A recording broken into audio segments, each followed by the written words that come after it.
Hey everybody, it's Missy again. Thanks for joining me today. I'm back again this week with another layout for the Cocoa Vanilla Studio design team. And I wanted to use the new Wild at Heart collection and use a bunch of the different pattern papers. And a good way to do that is to use a cut file. And so when you use a cut file like this is one that I got from the cut shop a while ago, and it's like this really cute, looks like a flower, it looks like a pinwheel. It's a really fun design, and I like to cut a bunch of them using a bunch of different pattern papers. And so when you use a lot of patterns in small doses, it doesn't create such a busy look. You can get a lot of color and a lot of pattern when you use small pieces of it. And so that's what I'm going to do here. My sticky mat is very sticky, so I had to be very careful that I didn't rip and tear anything, which was very easy to do. So I had to get my little spatula out there, but you can see that fun little design. It almost could pass, looks kind of like a butterfly too. So, you know, you could get creative, but I really love this collection. I love the colors. They're deep, rich. You've got some of that deep pink, the royal blue, the navy blue, the soft pink, the soft aqua light blue. It's just so pretty all mixed together. And so I just went through the pattern papers and picked out bits and pieces from different ones and cut them into the 3x3 squares and cut out all of these cute little shapes here.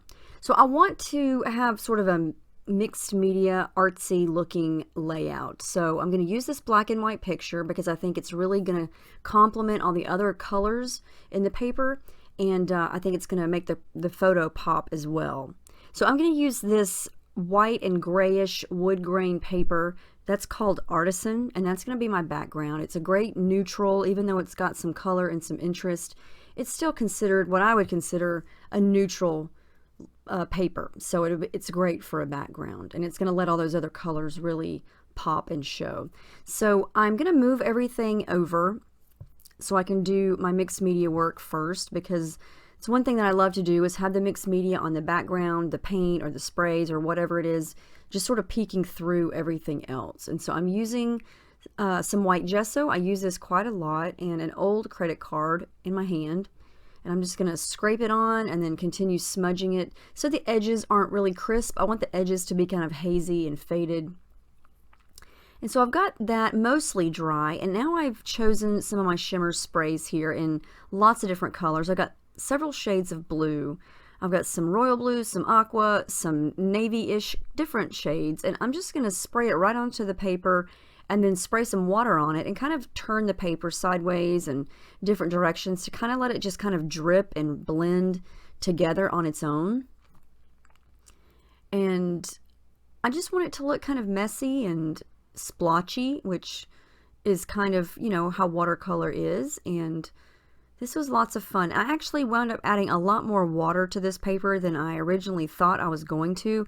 So in order to do something like this with a lot of liquid, you definitely want to use gesso, because this is not watercolor paper. It's just pattern paper, and it's not really meant to hold a bunch of water. But if you do use the gesso first, you can actually, you know, use quite a bit, like I'm going to do here. And my paper didn't rip, it didn't tear.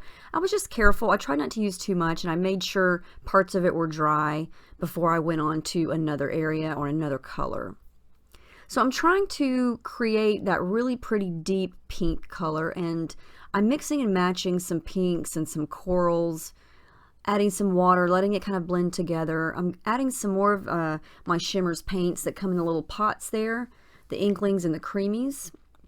And I just want to mix and match the colors to get that light, soft, peachy color as well.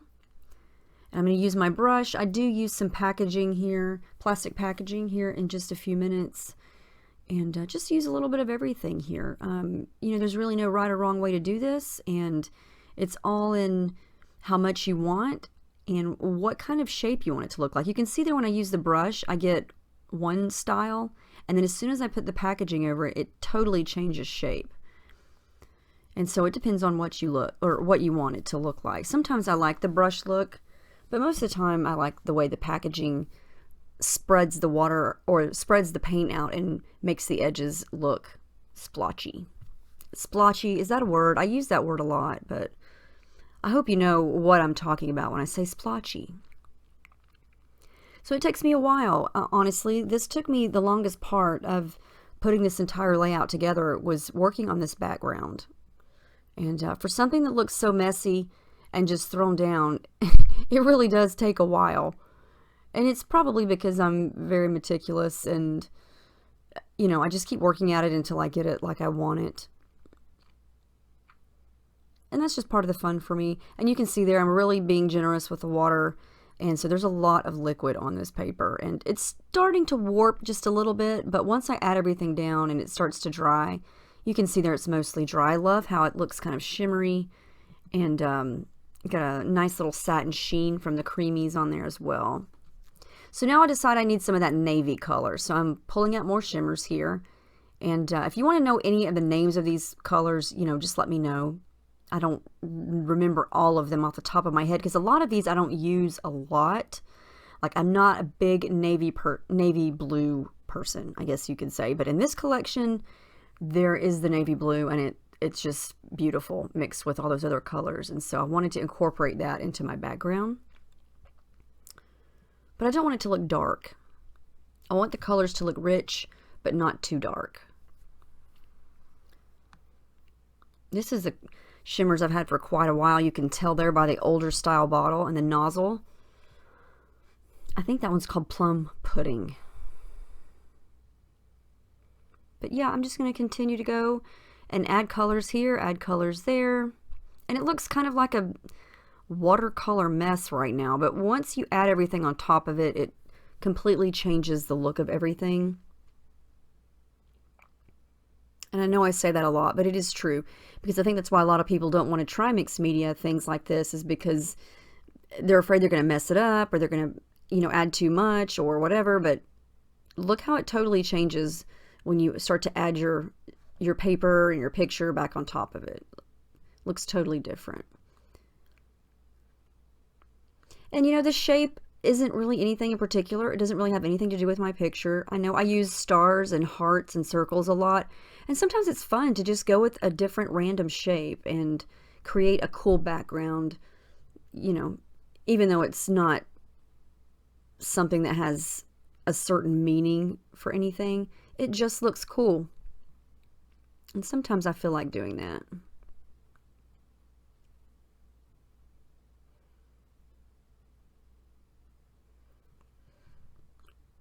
So I want to make sure that you can see all these colors through everything. And so that's why I put them all back on, took them all back off, because if you can't see any of this paint coming through, then what's the point, right?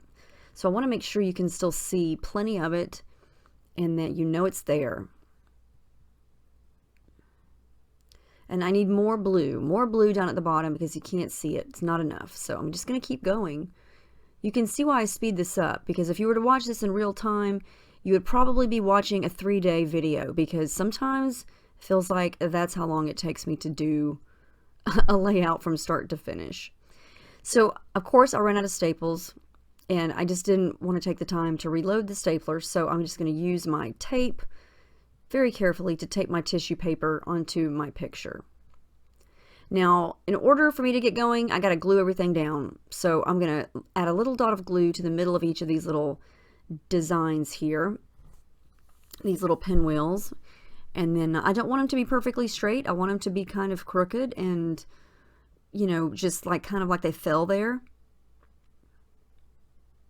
And I'm going to leave an open spot where my picture is going to go. And I do want the picture to kind of overlap some of these, but I don't want it to be completely covered.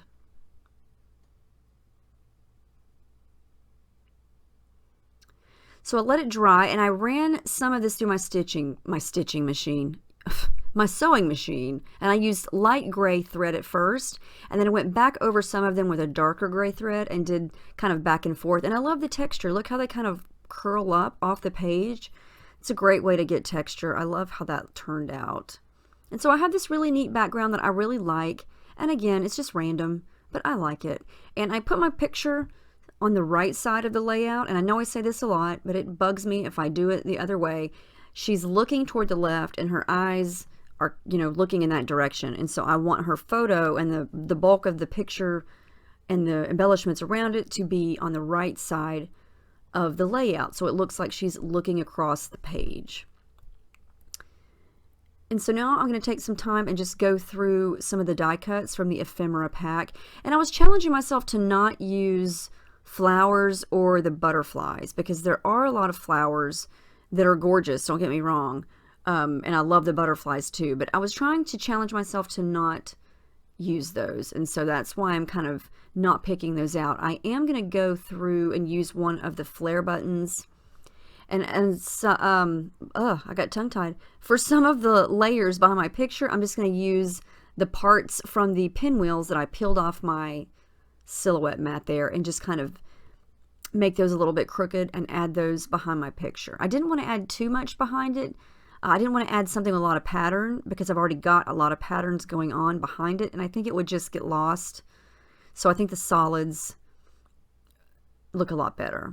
And I'm going to take my little edge distressing tool there and scrape up the edges so they're kind of messy.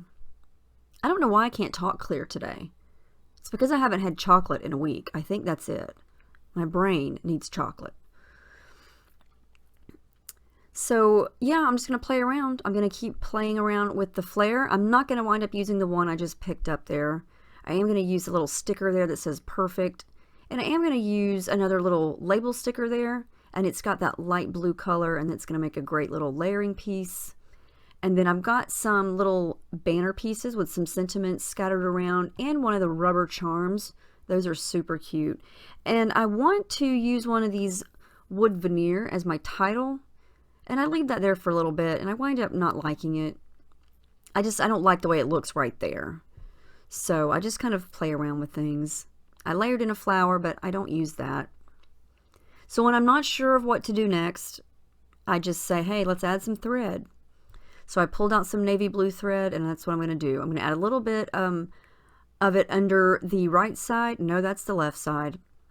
Left side of the picture and the right side. Oh my gosh, I need chocolate desperately. You know how some people are addicted to coffee? Yeah, I need some chocolate. So I've got my picture glued down, and now I'm going to come in and start to glue down some of these little sentiments.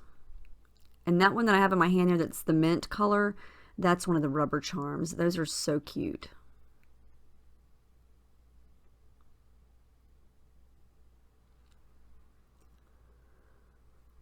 And now I'm just trying to figure out where to put it. You know, I don't want to cover up a lot of the background, but at the same time, I don't want to just randomly stick a sentiment floating off in the middle of nowhere. And so I layer some of them on top of the cut file, some of them under it, and then one underneath the picture. I decide to use these chipboard letters that spell love instead of the chipboard words. And so my title is going to be Hello Love, and the hello is on that flare button that's over to the left. And I know that's not a super original title, but when you've got things that have words on them already and they work, you should go for it and just use them. So I'm going to add some extra glue underneath these chipboard letters, because with all that stuff I've got going on the background, they probably will pop right off. I am going to use 3 of the wood veneer hearts, and I've got those already kind of scattered around there in the middle of some of the pinwheels. And so I've kind of got a visual triangle of the wood veneer there. I'm going to add in some lines and a little bit of journaling.